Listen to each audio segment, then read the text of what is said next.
देख रहे हैं पब्लिक टाइम्स। चलिए जानते हैं देवरिया की खास खबर। जिले में बढ़ती गर्मी के बीच नदी किनारे के युवक राप्ती में स्नान कर ठंडक महसूस कर रहे थे, लेकिन इसी में नदी पार करने वाले युवाओं की होड़ में एक युवक की डूबकर मौत हो गई। साथ ही जब तक समझते तब तक देर हो गई थी। युवक नदी गहराई में खो गया। मौके पर पहुंची पुलिस और गोताखोरों ने शव को तलाशने की बहुत कोशिश की, लेकिन शव का पता नहीं चल पाया। वहीं घटना के बाद परिजनों का रो रो कर बुरा हाल है। आइए जानते हैं पूरे मामले को। जिले के बरहज थाना क्षेत्र के कपरवार स्थित उग्रसेन सेतु के निकट राप्ती नदी में दर्जनों युवक समूह में गर्मी से राहत के लिए स्नान कर रहे थे। इसी बीच उनमें नदी तैरकर एक तट से दूसरे तट पर जाने की होड़ लगी। नदी का दूसरा तट गोरखपुर जिले में पड़ता है। इस होड़ में पटना गांव निवासी 20 वर्षीय अमन यादव पुत्र सोमनाथ यादव भी था। सभी युवक एक तट से दूसरे तट पर पहुंच गए, लेकिन अमन की सांसें तट पर पहुंचने के पहले ही उखड़ने लगी। वह गहरे पानी में डूबने लगा और बचाव के लिए चिल्लाने लगा। अमन को डूबता देख बचाने के लिए उसके साथी पहुंचते, तब तक वह नदी की तेज बहाव में खो गया। सूचना पर पहुंची पुलिस ने मलाहों और गोताखोरों की सहायता से शव को तलाशने की कोशिश की, लेकिन सफल नहीं हुए। वहीं नदी तट पर पहुंची परिजनों का रो रो कर बुरा हाल हो गया। छात्रों से भरी अनियंत्रित स्कूल वैन से टकरा गई। हादसे में आधा दर्जन छात्र छात्राओं को चोटें आईं। हादसा उस वक्त हुआ जब छुट्टी के बाद छात्र स्कूल वैन में सवार होकर घर लौट रहे थे। घायल छात्र छात्राओं को इलाज के लिए नजदीकी निजी अस्पताल में पहुंचाया गया, जहां गंभीर रूप से घायल 2 छात्राओं का इलाज चल रहा है। अन्य घायलों को प्राथमिक उपचार के बाद घर भेज दिया गया। आइए जानते हैं पूरे मामले को। शहर के सीसी रोड स्थित प्रेम जागृति विद्यापीठ का स्कूल वैन स्कूल के छात्रों को छोड़ने सरौरा की तरफ गया था। वह छात्र छात्राओं को छोड़कर लौट रहा था। रुद्रपुर रोड पर सरौरा चौराहे के पास स्कूल वैन अनियंत्रित होकर पेड़ से टकरा गई। इसमें आधा दर्जन छात्राएं घायल हो गईं। दुर्घटना के बाद स्कूल वैन में सवार छात्र चीखने लगे। चीख पुकार सुनकर स्थानीय लोग बचाव के लिए दौड़े। लोगों ने सभी छात्र छात्राओं को बाहर निकाला और दुर्घटना की सूचना स्कूल को दी। दुर्घटना में जोकाहा निवासी नंदनी का हाथ टूट गया। इसी गांव के रहने वाली छात्रा अर्चना के सिर और गर्दन में गंभीर चोट आई। स्कूल के कर्मचारियों ने घटनास्थल पर पहुंचकर घायल छात्र छात्राओं को इलाज के लिए निजी अस्पताल में पहुंचाया। थाना अध्यक्ष सुरौली अनिल कुमार ने बताया कि दुर्घटनाग्रस्त स्कूल वैन प्रेम जागृति विद्यापीठ की है। स्कूल वैन में 17 छात्र छात्राएं सवार थी। 4 छात्राओं को चोटें आई हैं। इलाज के लिए उनके अभिभावक ले गए हैं।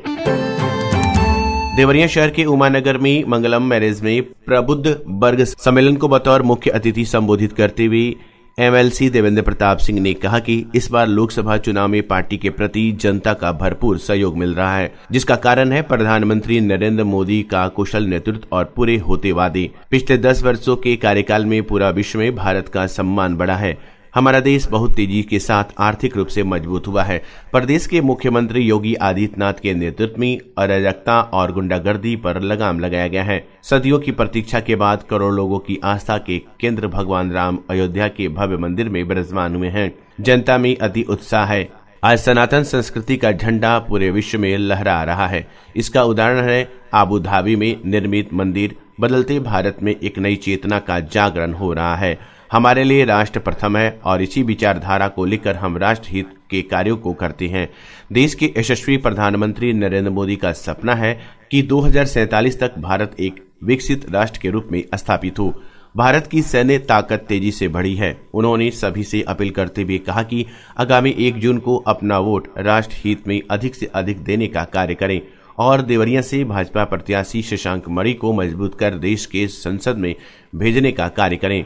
सभा को संबोधित करते हुए देवरिया लोकसभा से भाजपा के प्रत्याशी शशांक मणि ने कहा कि भाजपा विश्व की सबसे बड़ी पार्टी अपने निष्ठावान कार्यकर्ताओं की वजह से है और सबके प्रयास से सबका विकास की नीति की वजह से है। उन्होंने कहा कि सघन जनसंपर्क और सरकारी योजनाओं के लाभार्थियों से मिलकर किस प्रकार अधिक से अधिक मतदान कराया जाए, इस बात की चिंता हमारे सम्मानित कार्यकर्ता और पदाधिकारी कर रहे हैं।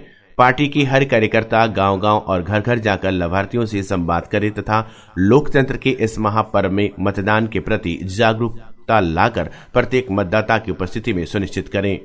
सभा को डॉक्टर अभय द्विवेदी, राधेश्याम शुक्ला, नीरज शाही, कृष्णानंद पाठक ने भी संबोधित किया। देवरिया के रामपुर कारखाना विकास खंड में बच्चों ने मतदाता जागरूकता कार्यक्रम के तहत उत्साह से भाग लिया। इस कार्यक्रम के दौरान उन्होंने स्वीप कार्यक्रम, मेहंदी कार्यक्रम, पोस्टर प्रतियोगिता और मतदान की शपथ जैसी कई गतिविधियों में भाग लिया। साथ ही वे रंगोली, पोस्टर, पेंटिंग, निबंध और रैली जैसे विभिन्न कार्यक्रमों का आयोजन किया। इस प्रकार अन्य क्षेत्रों में भी मतदाता जागरूकता कार्यक्रमों का आयोजन किया गया। विभिन्न प्राथमिक विद्यालयों में बच्चों ने रंगोली और मेहंदी प्रतियोगिता में भाग लिया और लोकसभा चुनाव में मतदान करने के लिए ग्रामीणों को प्रेरित किया। साथ ही ग्रामवासियों को जागरूक करने के लिए डोर टू डोर संपर्क भी किया गया। इस उत्साहजनक पहल से समाज में मतदान के महत्व को बढ़ाया गया और बच्चों को सामाजिक उत्साह और सहयोग की भावना भी विकसित की गई।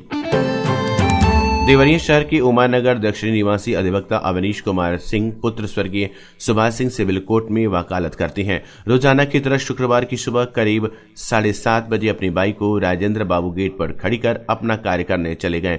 करीब दोपहर 1 बजे निकले तो देखा कि जिस जगह पर उन्होंने बाइक रखी थी वहां से गायब है।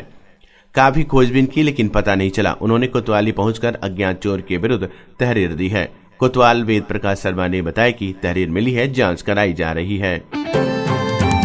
प्रभारी अधिकारी परिवहन अपर जिलाधिकारी वित्त एवं राजस्व अरुण कुमार राय ने शुक्रवार को बताया कि जिला निर्वाचन अधिकारी के निर्देश पर लोकसभा सामान्य निर्वाचन 2024 को सकुशल संपन्न कराने के लिए बसों वाले विद्यालयों के प्रबंधकों प्राचार्यों की बैठक 14 मई को 12 बजे विकास भवन के गांधी सभागार में आयोजित की गई है। इसमें संबंधित विद्यालयों के प्रबंधक प्रधानाचार्य समय से उपस्थित होने का कष्ट करें। 3 दिनों पूर्व 8 वर्षीय बेटी से दुष्कर्म करने वाले आरोपी पिता की तबीयत गुरुवार को खराब हो गई। उनकी स्थिति को देख बंदी रक्षकों ने जिला अस्पताल में भर्ती कराया, जहां चिकित्सकों ने उसकी स्थिति गंभीर देख गोरखपुर मेडिकल कॉलेज रेफर कर दिया। मोहवाडीह थाना क्षेत्र के एक गांव के रहने वाले व्यक्ति ने 7 मई 2024 की दोपहर में घर में सो रही 8 वर्षीय बेटी के साथ दुष्कर्म किया। खून से लथपथ बेटी बेहोश हो गई। ये देख पिता कमरे में छोड़कर भाग निकला। काफी देर के बाद दादा पहुंची और पोती की स्थिति देख शोर मचाने लगे। बच्ची की इलाज गोरखपुर मेडिकल कॉलेज में चल रहा है। दादा के तहरीर पर मोहवाडीह पुलिस ने आरोपी पिता के विरुद्ध मुकदमा दर्ज कर गिरफ्तार कर 8 मई को जेल भेज दिया। गुरुवार को उसकी तबीयत जिला कारागार में खराब हो गई। आनन फानन में बंदी रक्षकों ने उससे जिला अस्पताल में भर्ती कराया, जहां चिकित्सकों ने उसकी स्थिति में सुधार नहीं होने पर देर शाम को गोरखपुर मेडिकल कॉलेज रेफर कर दिया। इस संबंध में जेलर राजकुमार वर्मा ने बताया कि एक बंदी की तबीयत खराब हुई है, जिसे जिला अस्पताल में भर्ती कराया गया था। वहां से उसे गोरखपुर मेडिकल कॉलेज रेफर कर दिया गया है। तो ये थी देवरिया की खास खबर। धन्यवाद।